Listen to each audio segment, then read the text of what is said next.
பயணத்தில் இணைந்து பென்னகர் வரதராஜ பெருமாளின் அருளை பெறுங்கள். சப்ஸ்கிரைப் செய்யவும். ஸ்ரீ சுக்தம்.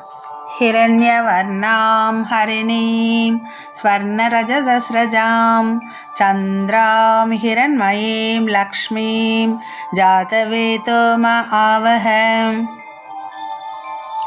ஹே ஸ்ரீயபதியே, தங்க நிறமுள்ளவளும் பாபங்களை போக்குபவளும் பொன்னாலும் வெள்ளியாலும் இயன்ற மாலைகளை அணிந்திருப்பவளும் நிலவை போன்ற குளிர்ந்த ஒளி உடையவளும் பொன்மயமானவளும் ஆகிய ஸ்ரீ லக்ஷ்மி தேவியை எனக்கு பிரசன்னமாகும்படி அருள் புரிய வேண்டும்.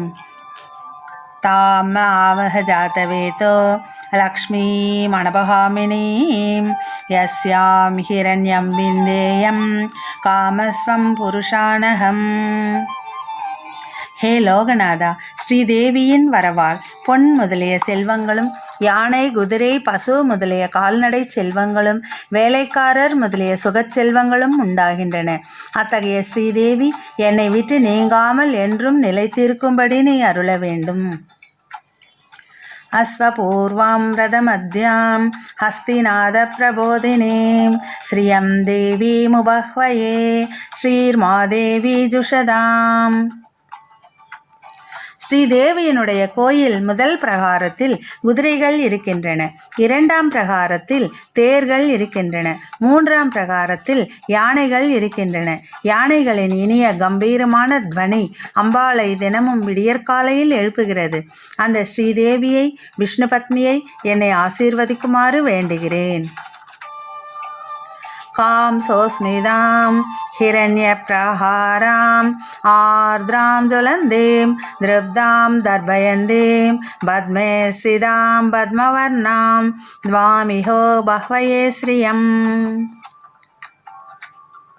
ஸ்ரீதேவி ஒப்பற்ற தேஜஸ் உடையவள். அவளது ஒளி வீசும் புன்னகையும் ஒப்பற்றது. அவள் திருக்கோயிலின் மதில்கள் பொன்மயமானவை. அவள் திருப்பார் கடலினின்றும் வெளிப்பட்டவள். அவ்வாறு வெளிப்படும் பொழுது தெய்வக் களிர்கள் அவளை அமிர்த கலசங்களால் அபிஷேகம் செய்தன. அதனால் ஏற்பட்ட அமிர்த தாரையினால் அவள் உடல் இன்னும் ஈரமாகவே இருக்கின்றது. அவள் திருப்தி அடைந்தவள், பிறரை திருப்தி செய்பவள், செந்தாமரையில் வீற்றிருப்பவள், செந்தாமரை நிறத்தை உடையவள். இத்தகு பெருமைமிக்க லோகமாதாவே, நீ எப்போதும் என் அருகிலிருந்து என்னை அனுகிரகிக்குமாறு வேண்டுகிறேன். சந்திராம் பிரபாசாம் யசசா ஜ்வலந்தீம் ஸ்ரீயம் லோகே தேவஜுஷ்டாம் உதாராம் தாம் பத்மநேமீம் சரணமஹம் பிரபத்யே அலக்ஷ்மீர்மே நஸ்யதாம் துவாம் ரிணே. அடியார்களின் ஆசைகள் யாவற்றையும் பூர்ணமாக அளித்து அனுகிரகிப்பவள் ஸ்ரீதேவி.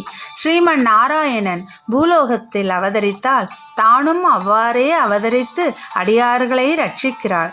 ஸ்ரீ மகாலட்சுமி ஈ என்ற மூல சப்தத்தில் குறிக்கப்படுகிறாள். அத்தகைய தாய் தாமரையின் மேல் அமர்ந்திருக்கிறாள்.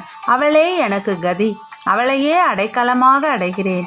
ஹே தேவி, என்னுடைய தரித்திரத்தை அழி, அறியாமையை போக்கு, குற்றங்களை நீக்கு. ஆதித்ய வர்ணே தபசோதி ஜாதோ வனஸ்பதி தவ விருக்ஷோத பில்வஹ தஸ்ய பலானி தபசானுதந்து மாயாந்தராயாச்ச பாஹ்யா லக்ஷ்மீஹி. சூரியகாந்திக்கு நிகரான தேஜோமயமானவளே, எனது அனுகிரகத்தாலேயே விருஷராஜன் எனத்தக்க வில்வமரம் உண்டாயிற்று.